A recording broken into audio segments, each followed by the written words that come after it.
धर्मराज से कहली कि महाराज रुआ धर्म के तत्व के जानकार हैं। दुनिया नहीं खे जानत बाकी रुआ तो जानता नहीं जे कही साड़ी हम पहले बनी साड़ी खिंचा जाई तो का होई बोलत काहे नहीं खी। युधिष्ठिर मुड़ी नहीं खन उठावत। भीम से कहली कि भीम छतरी हथियार उठावेला और धर्म रोके खातिर तारा हाथ में 10,000 हाथी के बल बा तार गादा कहिया उठी अधर्म हो जाए हम पे भरम हो जाए तब। भीम साढ़ संडे करके खड़ा भइले भैया की ओर ताकत रहे भैया कहस तो हम गदा बे उठा ली लेकिन भैया मुड़िए नहीं खन उठावत। अर्जुन तो ही मछरी की आंख में निशाना मार के हमरे की जीत के लिए लो तार गांडीव कहिया उठी। अर्जुन भी ताकत अरे भैया की ओर वो निखन बोलो। फिर अर्जुन चुप लगा जाता रे देख लीजिए हो लो नहीं खे बोलत केहू नहीं खे बोलत। ऊपर तकली चंदा मामा दिखाई पड़लन।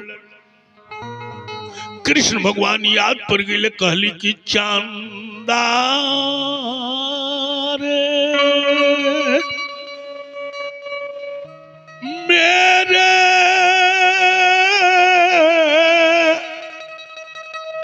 भैया से कहना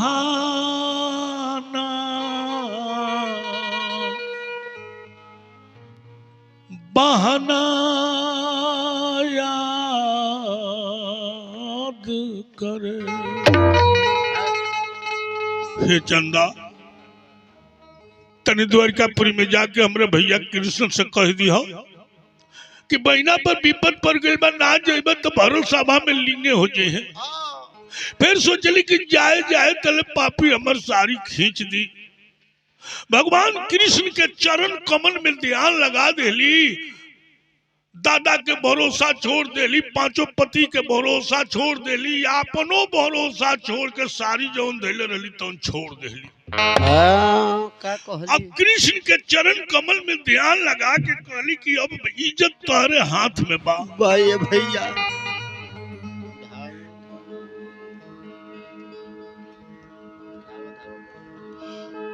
धाव धाव बनवारी खींचता दुशासन सारी।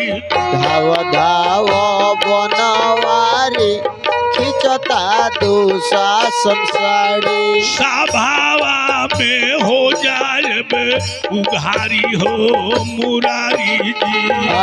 सभावा में हो जाए उघारी हो मुरारी जी।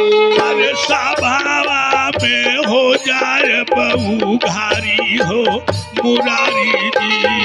सभावा में हो जाए उघारी हो मुरारी जी।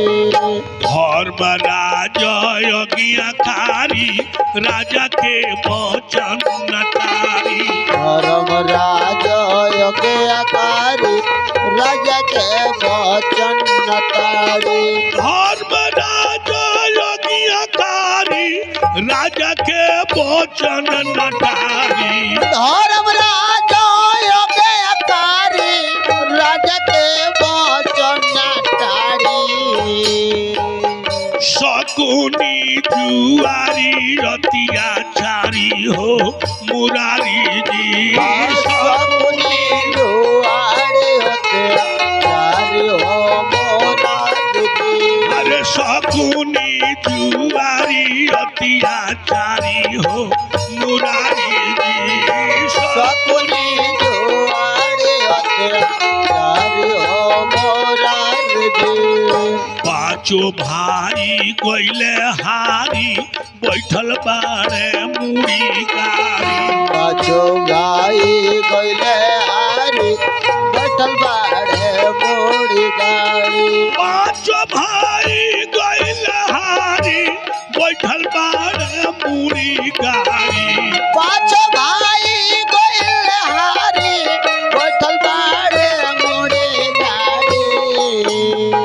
अरे खींचता दुशासन हमार सारी हो मुरारी रे हाथी जता दुशासन हमर सारी हो मुरारी रे अरे खींचता दुशासन हमार सारी हो मुरारी रे हाथ जता दुशासन हमर सारी हो मुरारी रे सभा में पुकारी पुकारी अब तो हम गई निहारी सभा में पुकारी पुकारी अब तो हम गई निहारी सभा में पुकारी पुकारी अब तो हम गई निहारी सभा में पुकारी पुकारी अब तो हम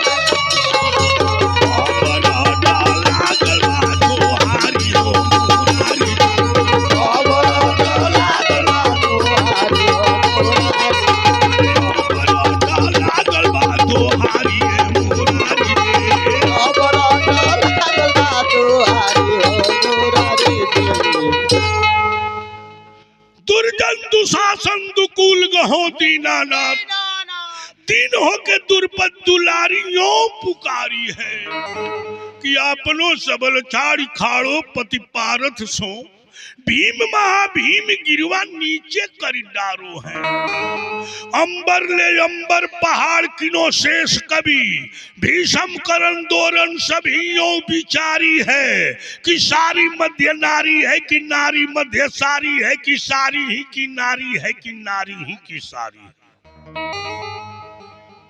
भगवान तेरी सुन ले द्रौपदी के सरिये में समा गए